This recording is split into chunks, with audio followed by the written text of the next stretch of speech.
सब त्याग दिया। क्या कर दिया महाराज? समझ में आ रही है कि नहीं आ रही? अब हम 3 दिन में पंडित बनना चाहते हैं, हम 2 साल में ही पंडित बनना चाहते हैं। या तो बात पंडित बनने के लिए विश्वामित्र जी ने हिमालय पर्वत पर जाके अत्यंत भयंकर तपस्या प्रारंभ की है। फल मूल का भोजन करते हुए वे 300 वर्ष तक केवल पार ब्रह्म परमेश्वर परमात्मा के चिंतन में शरण रहे।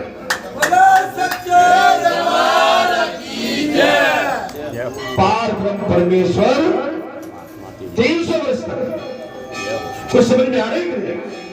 फिर उतने में महाराज, फिर उतने में ही समय तक केवल वृक्ष के सूखे पत्ते चबाकर भी रहे। आपको स्वाद छोड़ना पड़ेगा। आपको ये गुजिया, ये लड्डू, जीभ तो चट्टो होती है, लपलपाती है, लेकिन आप इसमें कहीं लग गए तो आपके पेट में दलदल पैदा हो जाएगा। क्या हो जाएगा? दलदल। भाई लड्डू खा के आ जाओगे और घी की तली हुई पूड़ी और बढ़िया और खीर और मंगोड़े, तो दलदल होगा कि नहीं? ये खीर, मंगोड़े, पूड़ी, हलवा, गुजिया, ये तुरंत डाइजेस्ट नहीं होते, ये कम से कम 48 घंटे पड़े रहते हैं इसमें। आज अभी जो आप ग्रहण करते हैं वो 48 घंटे बाद बाहर जाएगा। सवेरे जो दिशा मैदान में जाते हैं वो मल 48 घंटे पहले का बाहर साफ होता है।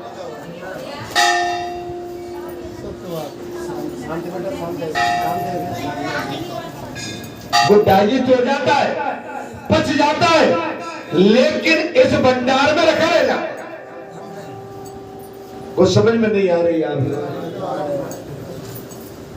ये आपका शरीर मल मूत्र का भंडार है। आप जितना अपने आप को निर्विकार शुद्ध समझते हैं, भगवान ने गारंटी दे दी है कि नहीं, तुम अशुद्ध हो हमेशा। अगर शुद्धता रखना चाहते हो तो शुद्ध मन से मुझे याद कर लो बस।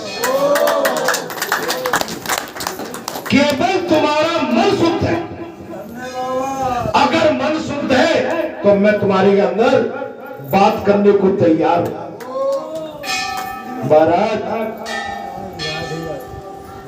केवल वृक्ष के सूखे पत्ते चबाकर रहे और उसके बाद 1000 वर्ष तक पानी मात्र पीकर रहे। विश्वामित्र जी बात सुन लेना भैया,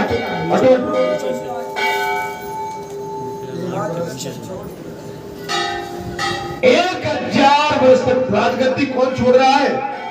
महाराज प्राण दे रहे हैं। मेरे भैया से भी पूछा कहां आते, बोले काम में लगी रही। नेक काम। एक भैया नहीं, जहां सभी भैया। कोई कहता है मुझे मोड़ा मेरे नाती पोते को देखना है, कोई कहता है मुझे कली उधरने जाना है, कोई कहता है कि मैंने थोड़ा सा चक्कर लगाया हूं, कोई कहता है कि किसी चक्कर में। महाराज ये चक्कर क्या है? यही संसार का सबसे बड़ा चक्कर है। और संसार का चक्कर बड़ा खतरनाक होता है, इससे कोई बचा नहीं। भले ही हम व्यासपीठ पर बैठे होंगे, अगर इस शरीर की बात करें ना तो ये भी चक्कर में पड़ जाता कभी कभी। मैं केवल आप पर ही अंकुश लगाऊं, आपकी बात करूं तो ये भी धर्मयुक्त नहीं है। अगर मैं भी अगर संसार में लिप्त हूं, कई बात आती है तो मैं भी इस चक्कर में पड़ जाता हूं कभी कभी।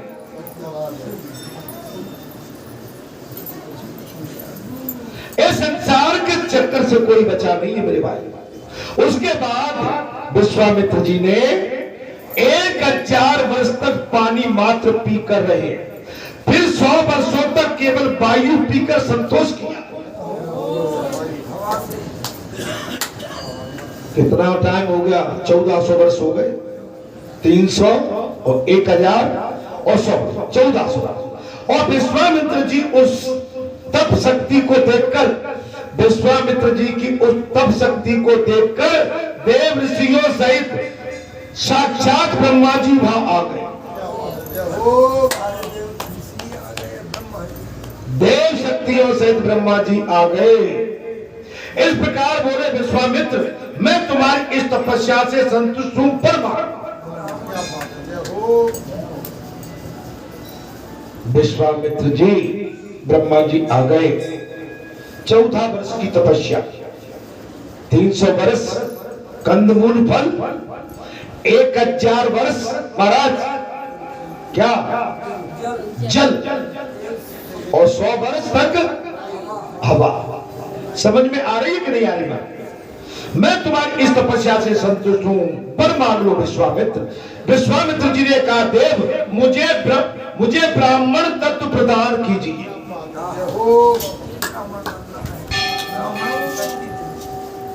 मुझे ब्राह्मण तत्व प्रदान कीजिए। तो ब्रह्मा जी बोले, तुम तो क्षत्रियों की संतान हो।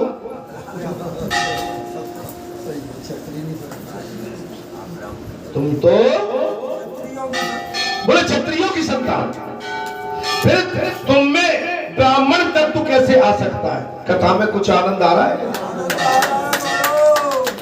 आपके अंदर ब्राह्मण तत्व कैसे आ सकता है? तब विश्वामित्र जी ने कहा, देवेश्वर आप परम उत्तम ब्रह्मलोक में पधारिए। आप परम उत्तम ब्रह्मलोक में पधारिए। मैं या तो शरीर त्याग दूंगा अथवा ब्राह्मण की ब्राह्मणता प्राप्त करूंगा। क्या बोले महाराज?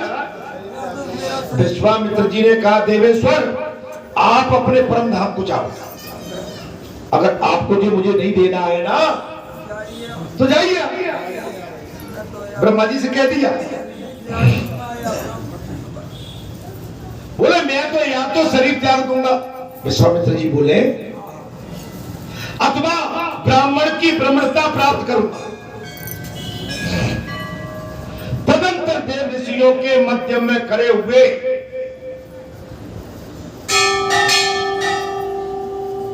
ऋचिक बोले, ऋचिक ऋषि बोले, देव मैंने विश्वामित्र जी के जन्म के लिए जो चरु तैयार किया था उसमें ब्राह्मण मंत्रों द्वारा अपरिमित ब्रह्म तेज की स्थापना मैंने की थी। मैंने जो चरु खीर बनाई थी, मैंने ब्राह्मण मंत्र किए थे और उसमें इन मंत्रों द्वारा अपमृत ब्रह्म तेज की स्थापना की थी। इस कारण ये क्षत्रिय पुत्र होने पर भी वास्तव में ब्राह्मण है।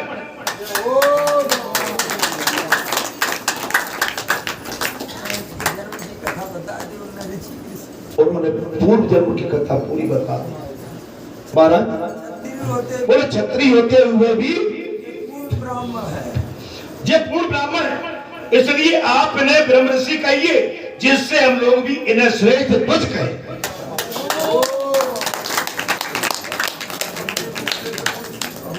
ऋचिक ऋषि ने साफ कह दिया, इनसे ब्राह्मण ऋषि कहिए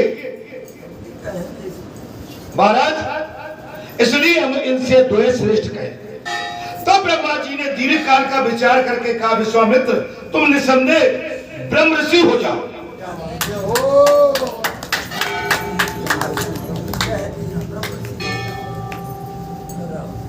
हे विश्वामित्र, तुम निसंदेह ब्रह्म ऋषि हो जाओ। तत्पश्चात ऋचिक आदि सब देवताओं ने और ऋषियों ने भी उन्हें ब्रह्मस्य स्वीकार किया। इसके बाद उन सब के मध्य में खड़े हुए मुनि श्रेष्ठ वशिष्ठ जी ने कहा, पितामह विश्वामित्र क्षत्रिय से उत्पन्न हुए। ये तो चलता है महाराज, क्रिया की प्रतिक्रिया आती। बोलो ये तो क्षत्रिय से जन्म हुआ है। ये जानते हुए भी मैं इन्हें कदापि ब्राह्मण नहीं कहूंगा। ये वशिष्ठ जी ने कह दिया। ये तो क्षत्रिय की संतान है। ए पिता मां, मैं इनको ब्राह्मण स्वीकार कभी नहीं करूंगा। ऐसा कहकर वशिष्ठ जी हाटकेश्वर क्षेत्र में शंखवती तीर्थ के समीप चले आए, जहां श्वेत दीप युक्त पुण्यमयी ब्रह्मशिला विराजमान है। वहीं पर सब पापों को हरने वाली सरस्वती नदी स्थित है। उस सरस्वती के तट पर आश्रम बनाकर वशिष्ठ जी ने भारी भारी तपस्या करना। सरस्वती नदी, उसके किनारे अपना आश्रम बनाकर वशिष्ठ जी ने बड़ी भारी तपस्या की है। विश्वामित्र भी उनका वध करने के लिए वहां पहुंच गए। तुमने मेरे ब्राह्मण पद को ठुकरा दिया। विश्वामित्र वशिष्ठ जी के वध के लिए वहां पहुंच गए और उनके आश्रम से दूर दक्षिण दिशा में आश्रम बनाकर रहने लगे। पहुंच गए। ये विरोधाभास आज से नहीं है, अनादि से चला है। वे प्रतिदिन उनके चित्र ढूंढा करते थे। कौन? विश्वामित्र। बहुत दिनों तक टिके रहने पर भी उनका कोई दोष नहीं दिखाई दिया। किसको? विश्वामित्र जी का। वशिष्ठ जी का कोई दोष दिखाई नहीं दिया। तब उन्होंने वशिष्ठ जी के ऊपर स्वभाव आभिचारिक प्रयोग मर आदि प्रारंभ कर दिया। आभिचारिक प्रयोग मर आदि का प्रारंभ किया। इससे एक भयंकर शक्ति प्रकट हो गई। बोली, विप्रवर आज्ञा दीजिए, मैं आपका कौन सा कार्य सिद्ध करूं। किससे कह रही है? विश्वामित्र जी से। वो जो शक्ति प्रकट हो गई। तब विश्वामित्र बोले, मेरे महान शत्रु वशिष्ठ का तुम वध करो। मेरे घोर विरोधी जी कथा में आ रहा है। सूत जी ने कहा है महाराज, और इस ग्रंथ पुराण की कथा है।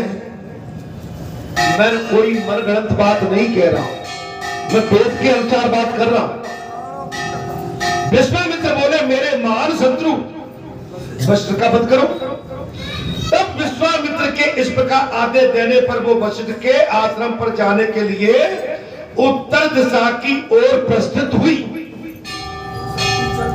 विस्तार किया सकती।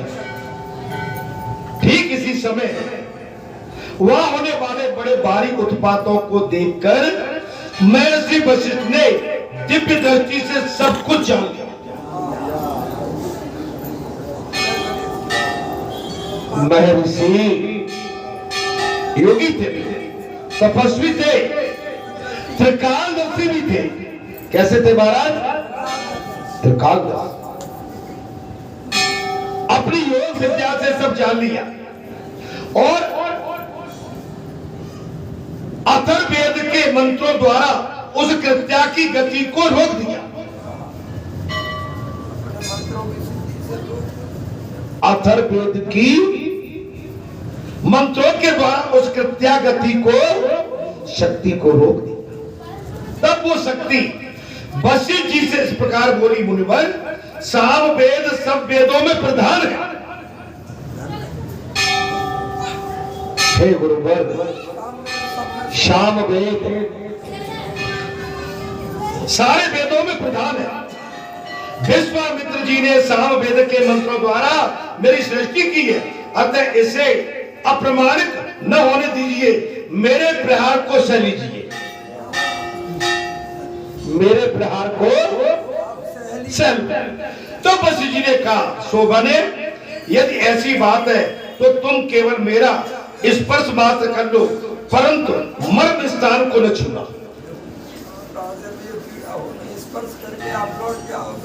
अगर ऐसी बात है तो तुम मात्र मुझे स्पर्श कर लो। लेकिन मेरे मर्म स्थान को स्पर्श मत कर।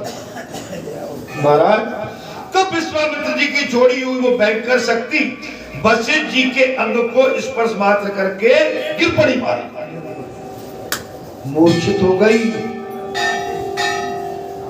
क्या हो गई? मूर्छित हो।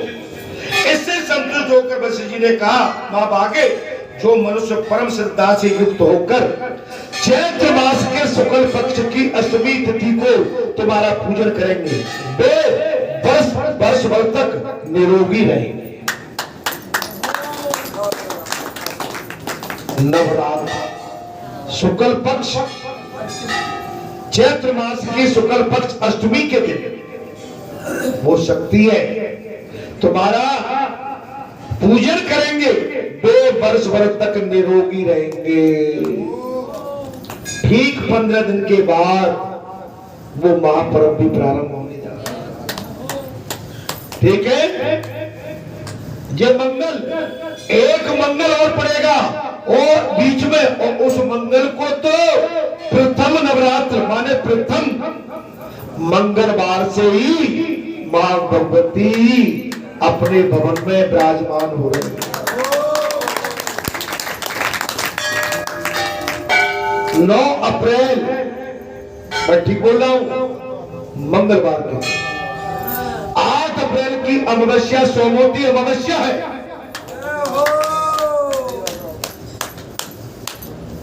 8 अप्रैल सोमवार को सोमवती अमावस्या, और माता के भवन और माता के घट मंदिर सज जाएंगे। किस लिए? राजा राम का अवतार जो होने जा रहा है। कौन राजा राम? जो 22 जनवरी को अपने उस महल में उनकी प्राण प्रतिष्ठा बाल स्वरूप में जो कर दी। अरे इस साल तो आनंद ही आनंद है महाराज। इस साल जो रामनवमी मनाई जा रही है, माने ऐतिहासिक होगी।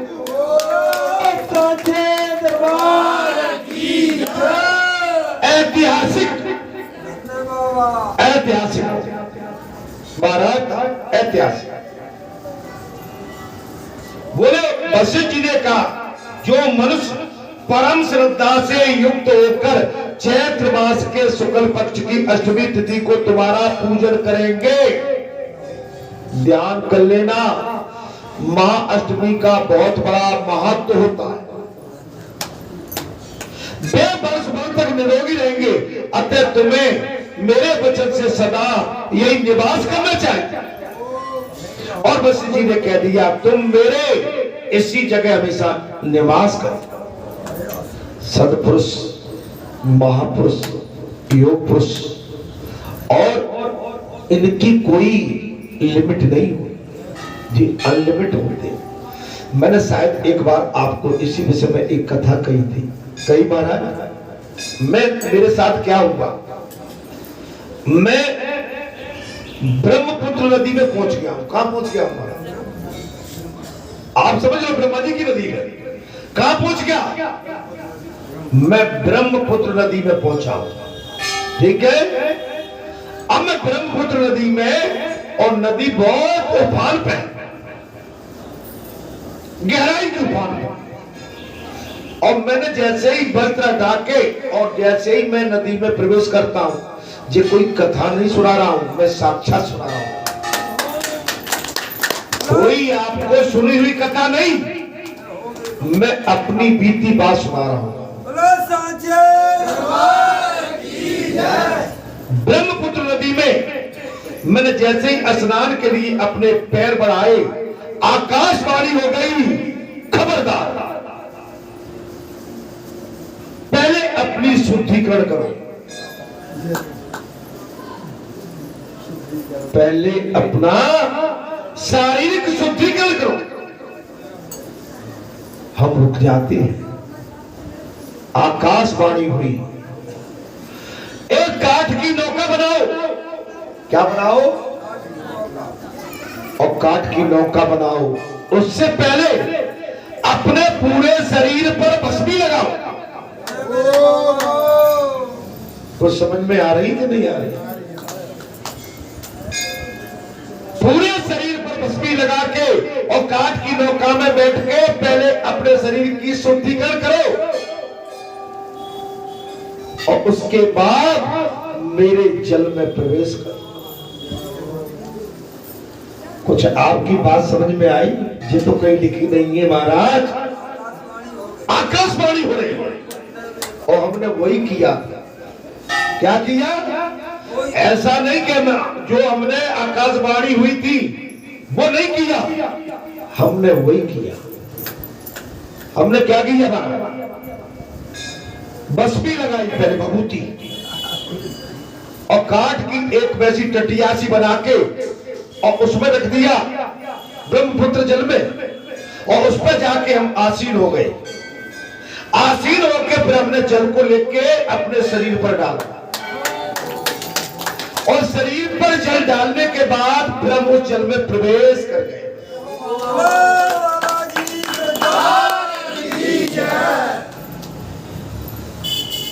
एक चीज और बताता हूं, जल पीने के लिए आप गिलास उठाते हैं और जिस जगह से आप अपना बड़ देवता को लेना चाहते हैं, बड़ देवता से कहो बड़ देवता हमें प्यास लग रही है, हम जल आपके इस पात्र में से जल लेना चाहते हैं, ये कहिए और जल आप गिलास में किसी पात्र में और ग्रहण करिए। अन्य देवता भोग लगा के भूख लग रही है, आपको ग्रहण करना चाहते हैं, ये आपको बोलना पड़ेगा। आप कोई सी भी वस्तु अगर कहीं से उठाना चाहते हैं तो पहले आपको उस वस्तु से पूछना पड़ेगा।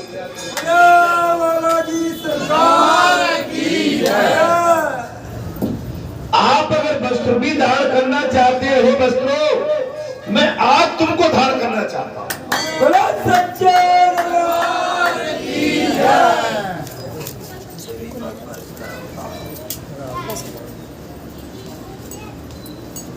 अगर शयन कक्ष में जाते हैं तो उस नींद को भी आह्वान करना पड़ेगा, हे नींद मैया हमें आशीष आशीर्वाद दो जिससे पूरी रात हमारी आनंद में निकल जाए। आप जिस मार्ग से जाना चाहते हो मार्ग से कह दो हम इस मार्ग से निकलना चाहते हैं, मार्ग देवता हमारा जो मार्ग जो बना हुआ है आपका, इस मार्ग पर हम चलना चाहते हैं, अगर आपकी आज्ञा हो तो हमें आज्ञा दीजिए, हम इस पर प्रस्थान करना चाहते हैं। नहीं आए? अरे पूछना पड़ेगा। आप भगवान के पास आते हैं, पहले भगवान की स्तुति करो, चढ़बंदना करो, अपने सदगुरु की चढ़बंदना करो। भगवान से डायरेक्ट बात नहीं कर सकते हो, पहले अपने सदगुरु की चढ़बंदना करिए और उसके बाद उसी स्वरूप में भगवान से मिलिए। महाराज बात कहां चल रही है? बोले चैत्र मास के शुक्ल पक्ष की अष्टमी की तिथि को तुम्हारा पूजन करेंगे, वे 1 वर्ष तक निरोगी रहेंगे, अतः तुम्हें मेरे वचन से सदा यह निवास करना चाहिए। और उनके इस प्रकार आदेश देने पर, वशिष्ठ जी के आदेश देने पर शक्ति देवी रूप में वहां स्थिर होकर नागर ब्राह्मणों द्वारा पूजित होने लगे। नागर ब्राह्मणों द्वारा पूजा करने लगे। उसका नाम धारा है। उसका नाम क्या है? धारा। भक्ति जनों को सुख देने वाली है। जिस समय वशिष्ठ जी ने विश्वामित्र जी की बेटी हुई शक्ति को स्तंभित कर दिया, उस समय उसके अंगों से पसीना छूटने लगा,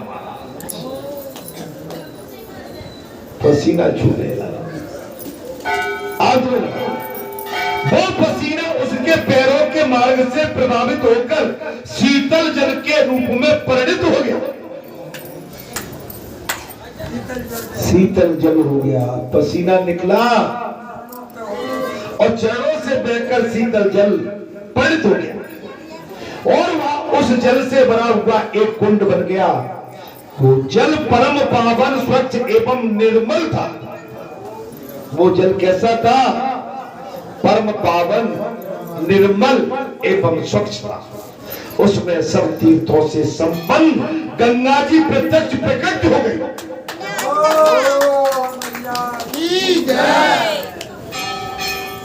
हे ऋषियों, उसमें सब तीर्थों से संपन्न गंगा जी भी प्रत्यक्ष प्रकट हो गई। उनके जल से भरे हुए शीतल कुंड में विधि पूर्वक स्नान करके जो पुरुष दारा देवी का दर्शन करता है उसे धन धान्य पुत्र तथा राज का समस्त सुख प्राप्त होता है। हमारी बहुत सी माताएं आ जाती हैं, हमारी गोद खाली है, हमारे प्रति संकट है, बात कहने के योग्य मैं मानता हूं, लेकिन करने योग्य जो बात होती है उसे करते नहीं। जो आपको मार्ग बताया जाता है उस पर भी आप शंका करते हो। भगवान के जहां आए नहीं और कहते हैं कि भैया जल्दी लल्लू हमारी गोदी में धर दो। ये हो तो अगर किसी को कोई संकट है, बाबा हल्दी लगे नहीं फिटकरी और रंग चोखो आज हमारे संकट काट दो, तो भैया संकट काटोगे तो कटेंगे सीताराम तो कहना पड़ेगा। बाबा को कुछ नहीं चाहिए, तुम जाके अपने आंगन को संभालो।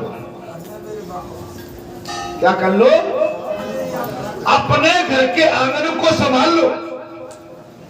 जो तुम्हारे घर के आंगन में कुतर्क और तर्क और अधर्म, अनीति, वाद विवाद है, जहां में बढ़िया महाराज राम धुन गा के और गऊ का गोबर लेके और वहां में निर्मल जल मिला के बिल्कुल भाई स्वच्छ कर करेंगे नहीं कुछ भी। बालाजी पे चलो वहां सब मिलेगा, लेकिन उसके लिए तुम्हें धर्म और कर्म दोनों करने पड़ेंगे। धर्म भी करना पड़ेगा और कर्म भी करना पड़ेगा। आपको कुछ चाहिए तो पहले आपको पूजा तब तपस्या। बालाजी पे गए, क्या मंगल है गए 3 वैसे 1 साल है काय बहु कछुआ हमें ना, तो एक काम कर, अब तू वहां चली ये हो मेरे बाबा। कहा? बोले मुरैने। अच्छा मुरैने कितना 3 महीना? बोले नहीं, अब भिंड जा। भिंड नहीं, खिजरा क्या है? बोले ततिया जा। कहा? ललितपुर जा। माने उसको इतना भ्रमित कर दिया, इतना फंसा दिया दंगल में कि वो घर की नहीं ना घाट की नहीं। अरे एक के सादे सब सादे समझा। आप तो एक के जड़ पकड़ लो, मैं गारंटी देता हूं छाती ठोक के कि आर पार बात हो जाएगी।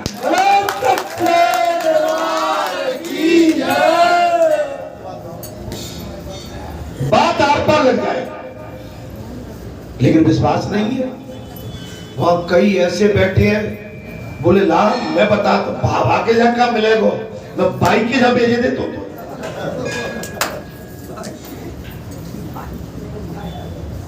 इसमें अपना मार्ग खराब कर लिया। अरे आप एक खुरदरे पत्ते पर भी दूध डालोगे, 1 वर्ष के बाद वो भी चिकना हो जाता है।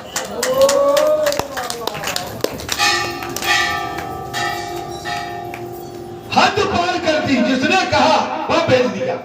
अरे क्यों किसी का मार्ग खराब करना चाहते हो? इनसे बड़ा डॉक्टर इस संसार में है कौन?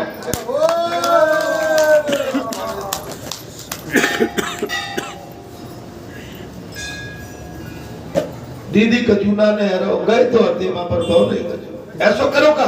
बोले भूख कर लो।